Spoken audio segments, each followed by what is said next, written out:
Assalamualaikum warahmatullahi wabarakatuh. Saya atas nama Idayati, NPM 180102013,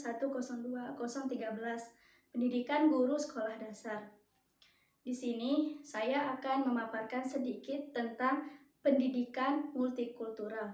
Yang pertama itu adalah multikulturalisme, yang dimana di dalam multikultural ada multikulturalisme yang dimana adalah institualisasi dan keanekaragaman kebudayaan yang dimiliki oleh kelompok-kelompok tertentu. Nah, di dalam kelompok-kelompok tertentu, di dalamnya suatu notation stated atau bahasa, bidang-bidang atau sistem hukum.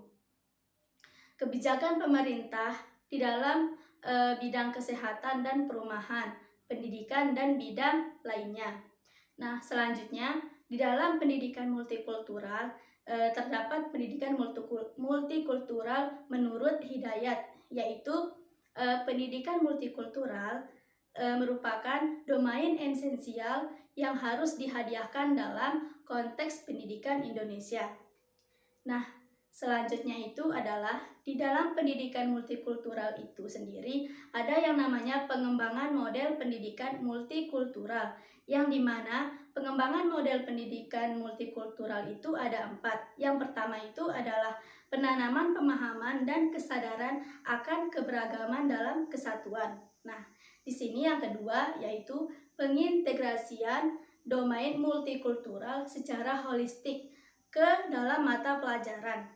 Nah, yang dimana yang ketiga itu adalah pengembangan konsep dan generalisasi pokok pendidikan multikultural.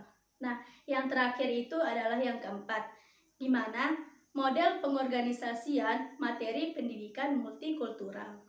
Selanjutnya adalah di dalam pendidikan multikultural itu sendiri, di sini menurut para ahli, yang pertama yaitu menurut Slater and Grant, di mana menurutnya adalah menawarkan sebuah model pendidikan multikultural yang merasa sebuah dengan single group study.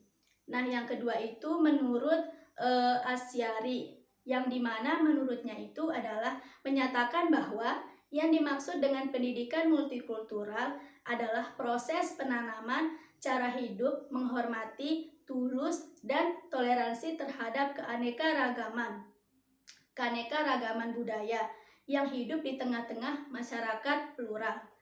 Nah, selanjutnya itu adalah pendidikan multikultural di sini menurut Bang, yaitu menurutnya itu adalah ada 3. Yang pertama, pengajaran kelompok siswa yang dimiliki budaya lain. Nah, yang kedua itu menurut Bang, hubungan manusia membantu siswa dalam melakukan pencampuran antar kelompok. Yang terakhir menurut Bang itu sendiri adalah single group study, yakni program yang mengajarkan hal-hal yang memajukan pluralisme tetapi tidak menekankan adanya stratifikasi sosial dalam masyarakat itu sendiri.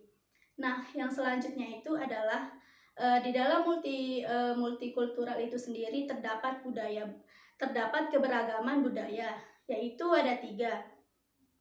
Yang pertama adalah agama, ras, dan suku. Nah, yang dimana agama itu sendiri adalah kepercayaan yang dimiliki oleh masing-masing agama yang dianutnya itu sendiri. Nah, yang kedua itu adalah ras, di mana ras itu sendiri karakteristik fisik seperti rambut, warna kulit, dan bentuk lainnya. Dan yang terakhir itu adalah suku, di mana suku itu tersendiri adalah kesatuan sosial yang dapat dibedakan dari kesatuan sosial lain berdasarkan kesadaran identitas perbedaan kebudayaan, khususnya adalah bahasa itu sendiri. Nah, selanjutnya itu adalah di dalam multikultural itu sendiri terdapat jenis pendidikan multikultur, di mana jenis pendidikannya itu adalah ada 3. Di mana yang pertama itu adalah pendidikan multikultural yang menekankan pada informasi, dan yang kedua itu adalah pendidikan multikultur menekankan pada bagaimana siswa belajar tentang keberagaman itu sendiri.